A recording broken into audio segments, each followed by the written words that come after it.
Hi అండి, ఈరోజైతే మునక్కాయ గుడ్డు చేస్తున్నాను, అదే చూపిస్తున్నాను చూడండి. ఫస్ట్ అయితే కడాయి పెట్టుకోవాలి.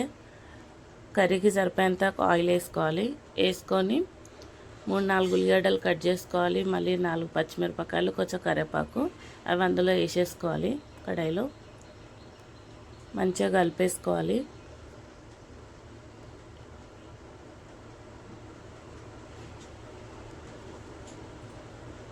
మంచిగా కలుపుకోవాలి. బాగా ఫ్రై కావాలి ఉల్లిగడ్డ.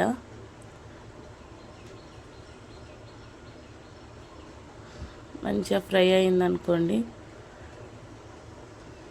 కొంచెం సేపు ఇట్లా మూత పెట్టి ఫ్రై చేసుకోవాలి. ఇప్పుడు ఫ్రై అయిపోయింది మంచిగా.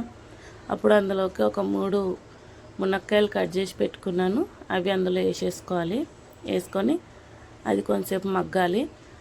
అది దానికి కూడా కొంచెం మూత పెట్టుకొని మగ్గించుకోవాలి.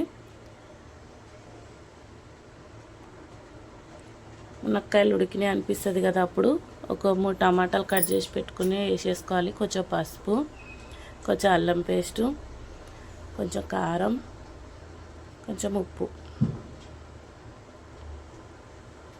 వేసుకొని మంచిగా కలిపేసుకోవాలి.